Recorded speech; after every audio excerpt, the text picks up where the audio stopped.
a coal power station can go as long as 80 years, as long as it is properly maintained. It's just like a car that you drive. If you just drive it without maintaining it properly, you reduce its life. So we are in kind of wear and tear in terms of most of the coal fleet. And the worst part of it is that some of the components have reached the stage where they are obsolete. In other words, the original equipment manufacturers don't even manufacture some of those components that are in some of the power stations. So to maintain them, it becomes difficult. They need to be replaced. Now, Prof, you're listening to that briefing, and I heard something there. I'm not quite sure what it means, but the COO, Oberholzer, they're saying stage 6 load shedding would be a step change for Eskom's operators and comes with huge complexity that makes the task to keep the system stable much more challenging. Just put that in plain, simple English for us. What is the COO saying there? So as we know, load shedding is basically the last resort to try and stabilize the system.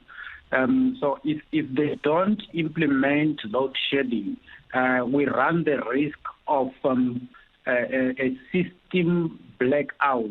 Basically, we run the risk of not having a single household or a single industry place being powered by any Eskom system. So when they go on to stage 6 load shedding, it's very close to stage 8, which is very close to a total blackout. So they are trying by all means to save as much of generation capacity as possible, to save as much generation reserves as possible. And I understand that has been necessitated by the strike, because at this point in time, they don't know how long this unprotected strike will take. And for them to be able to maintain reserves, Eskom, we know they keep about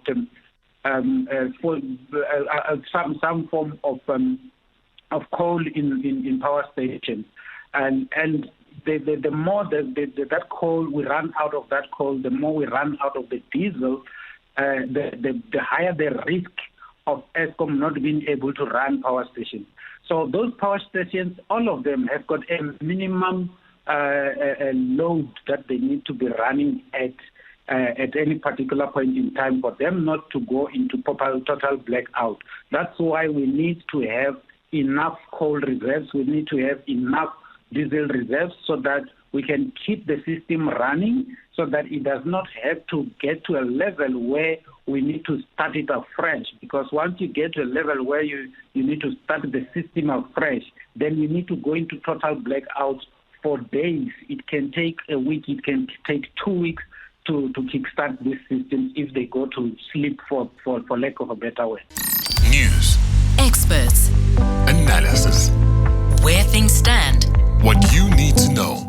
Drive home with John Perlman On 702.